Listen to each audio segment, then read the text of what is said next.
The first thing the dust remembers is her name, not spoken, but etched in silence. She stood barefoot on the cold earth of the gallows yard, her toes curling slightly against the dirt, as if it could offer some warmth, some answer. Above her, the rope swayed slightly in the breeze, already measured for the weight of a life no one tried to understand. The sun hadn't risen fully, but the light already bore witness. Around her, a crowd gathered like a congregation at a funeral where no one knew the deceased. Their eyes didn't meet hers. That would require the courage to feel. Only the sheriff stood close, his hands fidgeting, boots planted too firmly, like he feared the ground might shift beneath him if he let go of duty. He didn't look at her. None of them did. But someone, no one saw who, placed a cup of water by the post. Still warm, still human. She didn't cry. She didn't speak. Her silence was heavier than the noose. One hand trembled, not with fear, but with memory, of something burned, something held, something lost. That hand had once braided a child's hair, had once crushed herbs into a healing paste. Now it simply hung there, fingers curled inward like they were hiding something. There was no music, no last sermon, just wind, and the creak of wood, and that quiet, sacred stillness that happens just before something irrevocable. It wasn't the silence of peace. It was the silence of being erased. She didn't search the crowd for mercy. Her gaze was somewhere else, deep, inward, far beyond the rope and the dirt and the faces waiting for closure they didn't deserve. She wasn't afraid to die. She was afraid of how easily people forget why someone lives at all, and though no one knew what she had done, not really, she had never denied it. Not once. They were tightening the knot when the sound of hooves broke the stillness, slow, deliberate, the rhythm of someone who wasn't rushing, but refusing to be too late. A man dismounted just beyond the line of deputies, dust still settling around his boots. His hat was pulled low, a black cloth tied across the lower half of his face. He didn't draw a gun. He didn't raise his voice,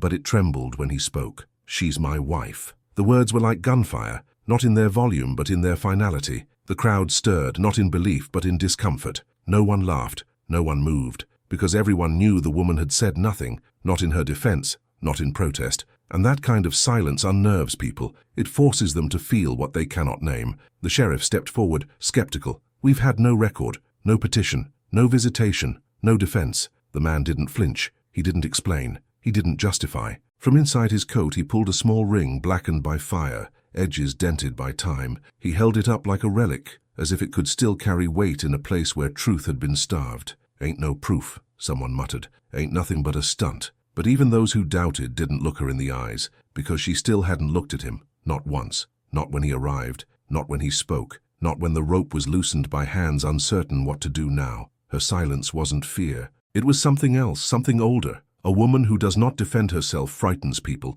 They don't understand it. They think it means guilt. They think it means surrender. But sometimes, silence is the last shelter a soul has. Sometimes, it is the only language left when the world has stolen all the others. He didn't ask her to speak. He didn't ask the town to believe him. He simply stood there, masked, holding a piece of tarnished metal and a name he would not speak aloud. And in that stillness, a truth emerged. Not proven, not recorded, but felt. He said she was his wife. She didn't deny it. Far from the gallows yard, past the brittle fence lines and mesquite brush, her old cabin still stood, barely, half collapsed, roof sagging like a spine too long burdened, windows black with soot. They had torched it the night after her arrest. Righteous fury cloaked as justice. Said no one should live where evil had breathed. But not all fire consumes. When the deputy returned, long after the crowd had dispersed and the masked man had vanished like mist, he walked through the ash with boots that didn't quite belong there.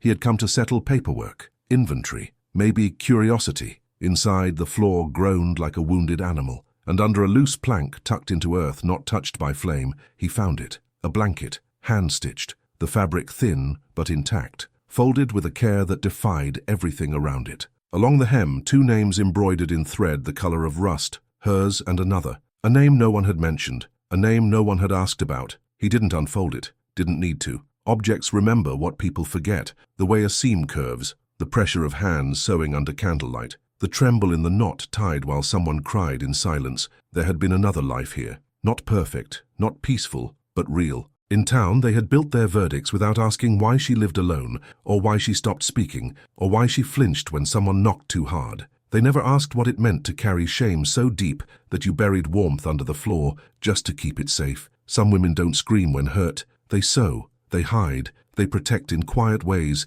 no one ever thanks. He brought the blanket back, unsure what to do. Left it with the sheriff, who stared at the names like they were questions he'd never be brave enough to ask. They didn't tell the judge, they didn't tell the town. But that night, someone placed the blanket at the foot of her cell, folded, clean, reverent. She didn't cry, she didn't touch it for hours. When she did, it was with both hands, like she was holding a heartbeat. The courthouse smelled of paper and dust and endings. No one noticed the small pile of ash in the fireplace until the wind stirred it just enough to reveal a corner of something yellowed, a page, burned at the edges but still clinging to shape. One of the clerks pulled it out, careful, like it might break under too much truth. It was a drawing, crude, childlike, a man with a large hat, a woman with long hair, and beside them, a wolf. No labels, no names. Just lines scratched in charcoal and a kind of sorrow only children know how to leave behind in pictures. They didn't show it to the judge, didn't log it in the evidence list, but the drawing made its way quietly into the sheriff's coat pocket. Later that night, he sat with it under lamplight, trying to make sense of what the child had seen, what the child had survived. Wolves in Western stories don't just hunt, they guard, they haunt, they survive where others perish. They carry the memory of things humans would rather forget. Maybe that's why the wolf was drawn so close to the woman, not as threat, but as twin. Children don't lie with drawings. They don't perform. They just record what they feel, what they know, what adults try to erase with silence. What had she protected? What had she endured to become both woman and wolf? Trauma doesn't always speak in words. Sometimes it curls in the corner of a page. Sometimes it buries itself in the ash, hoping to be found only by hands that aren't afraid to touch what still burns. The sheriff didn't tell anyone what he found, but 2 days later, the drawing reappeared, tucked into the bars of her cell. She didn't flinch when she saw it. She didn't turn away. She took the paper in both hands, folded it slowly, and placed it inside the blanket. The wolf was safe now. He sat behind the bench like a man condemned to carry justice in a world that no longer believed in it. His robe hung loose, sleeves too long for his frame, as if the fabric itself wanted to hide him. The bottle he didn't hide well enough rested behind a stack of papers, untouched in court but never far from reach. He didn't speak much, only what he had to. But when he looked at her, the woman waiting for the rope, it was not with judgment. It was with recognition, as if the silence between them wasn't empty, but shared. Years ago, before the title, before the whiskey, he had held a daughter with hair the color of burnt hay and eyes that trusted too easily. She had vanished into a night too cold, into the arms of a man too cruel. The judge had spent years pretending he didn't remember the sound of her laughter, but her ghost sat beside him every time he passed sentence on a woman who had once loved wrongly, or stayed too long, or said nothing when the world turned violent. That morning, he read her name aloud for the record. His voice faltered, not for her, but for the memory that clung to her outline like smoke. The courtroom noticed. Some whispered, some pretended not to see, but she saw. She always saw. Sometimes the law becomes a mirror, and what stares back is not justice, but guilt wrapped in rules, punishment mistaken for redemption. He wanted to hate her, to blame her for the ways women vanish and men rewrite the stories, but he couldn't, not when she stood so still, not when she looked so much like someone who used to call him Papa. The hardest part of grief is how it colors the world without asking permission. The hardest part of judgment is when it demands you separate yourself from your pain. He banged the gavel once, it echoed too long. He cleared his throat, but the words never came clean. Later, when no one watched, he walked past her cell and paused, just once. She didn't rise, didn't speak, but he took off his hat, and she, in silence, bowed her head. Not in respect, but in understanding. They gave her an hour in the yard before the final order. Not out of mercy, but because someone forgot to chain the gate. She didn't run. She didn't beg. She walked slowly toward the stables and found the old mare she used to feed when no one else would. The horse was blind in one eye, ribs like fence slats, but still breathing, still waiting for hands that didn't strike. She picked up the brush hanging from a nail, cracked and worn from weather. Her fingers moved without thought, down the neck, along the withers, over the haunch, gentle, rhythmic, like prayer. And then, without turning, she spoke. He was the only thing I couldn't kill. The words were flat, not dramatic, not confessional, just true. The kind of truth that has lived in the bones for too long and finally finds its way to the tongue when no one is listening. A deputy in the shadows heard her, but he didn't interrupt. Something in her voice made him still, like hearing a hymn you forgot you knew. She wasn't talking about the horse, not really. She was talking about the boy, the one who hid behind her skirt when boots thundered down the hallway. The one she had sent into the woods with a sack of bread and a whisper, "Run, don't look back." She had killed before, with her hands, with a blade, with silence, but not him. Not the only thing in her life that had ever looked at her without asking for more than she could give. Trauma doesn't speak in courtrooms, it speaks in barns, in brushes, in broken animals that still lean into affection. She didn't justify, she didn't explain. She simply named the one thing she had spared. And in doing so revealed everything that mattered. Some truths don't save you because they change the facts. They save you because someone finally hears them and chooses to believe. The deputy told the sheriff. The sheriff said nothing, just stared out the window for a long time. That evening the execution was postponed. No reason given, but the stable smelled of pine and old sweat and something else, something that sounded like forgiveness. It was a Tuesday when the mask appeared, folded carefully on the step outside her cell. No note, no name, just the black cloth, still warm from the breath of the man who'd worn it. She stared at it for a long time, not because she didn't recognize it, but because of what it meant to leave it behind. He hadn't come inside. No footsteps echoed. No goodbye whispered through the bars. He had placed it down before dawn and ridden out before the sun had a chance to see his face.